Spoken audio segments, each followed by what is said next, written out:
To the panel, Michael Costa, former New South Wales Labor Treasurer and former Police Minister, which is relevant to this discussion, and Michael Danby, former Federal Labor MP. Gentlemen, Michael Danby, this is going to be awkward with the two Michaels, both the New South Wales Labor government and the Albanese Labor government seem to me to have been flat-footed in dealing with this tragedy, with this disgraceful Jew hatred we're now seeing on our streets. Is that how you see it, flat-footed reaction? Well, Albo's statement was better than Penny Wong's. He was in the wrong place. Rishi Sunak was in a synagogue responding to all of these massacres and terrible rapes and killings of children. That was the right thing to do. The New South Wales government's worse. As Michael said during the break, Daly and the police minister are bozos.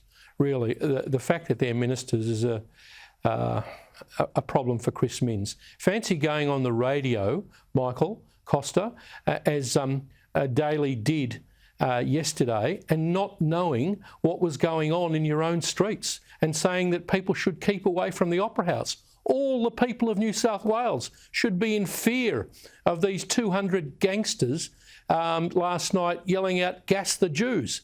What a terrible Attorney General. Resign, Michael Daly, resign. But Michael Costa, it's just, there are two issues here. One is the handling of what happened there, that outrage that was beamed to the world, chance of gas the Jews, etc. The other is that those people exist. They walk on our streets. Who let them or their families into this country? And plus the policing, of course. What's going on here? Oh, look, Andrew, there's no question this has been a disgraceful handling of this situation. And let's also not forget, and I want to make a comment about all the fellow travellers here that are giving comfort to these people. You know, you've got a bunch of people out there that will take offence at being misgendered or try and cancel you, yet give comfort to terrorists.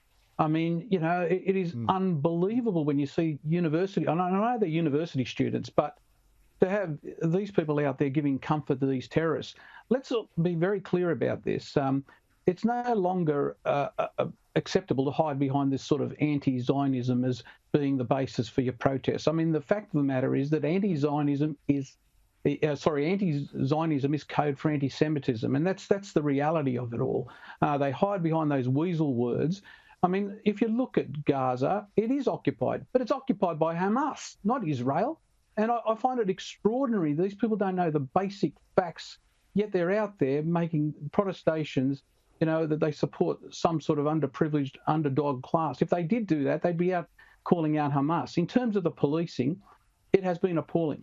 And I don't blame the police on the ground. They've been given operational instructions how to handle this. And I'm sure the instructions were to, respect diversity and make sure everybody has their opinions heard. But the problem here is that Hamas is a terrorist organisation, and giving comfort to a terrorist organisation, at a minimum, ought to be treated as, disturbing the peace, as potentially a crime. And not only that, they weren't even sanctioned. Good point. Look, I think the police minister and the police commissioner, and I'll put a lot of emphasis on the commissioner, really need to get their act together. I thought, Chris Minns ran around afterwards trying to clean up the mess that they created. But this comes from woolly thinking about the issue. If you know the issue... Well, hang on a sec. The woolly thinking about the issues. I want to explore it because Michael Danby, Labor has had a real problem since the Gillard years, even before, with people like Bob Carr and Tony Burke and Chris Bowen playing footsies with Muslim extremists. You had Sheikh Alayli, who died last week, a noted extremist. He should have been thrown out of the country. The immigration back then minister wanted to do that. Paul Keating, Leo McLeay made him overturn that decision. The hate preaching went on. It's incredible. Tony Burke, Chris Bowen, where are they? Where are they denouncing what was going on? Have they played with fire for too long? Because I just want to read you one quote from Tony Burke. 9 years ago at a Palestinian fundraising dinner, he said, "For those who are political advocates within Palestine itself, I will never know the bravery that comes with putting your life on the line and at risk in engaging in politics in different ways," which to me sounded like endorsing terrorism. Have Labor played footsie with these extremists for too long? You're dead right, Andrew. I don't mean to embarrass Michael Costa, but especially in the New South Wales right, there's been a problem for more than a decade. These people can't describe themselves as social democrats. Sharket Musselman and Bob Carr and Michael Daly, the Attorney General, is part of that gang. It's exactly what Michael Costa said before, the false moral equivalence of a pack of Jews and a pack of Muzzies, you know.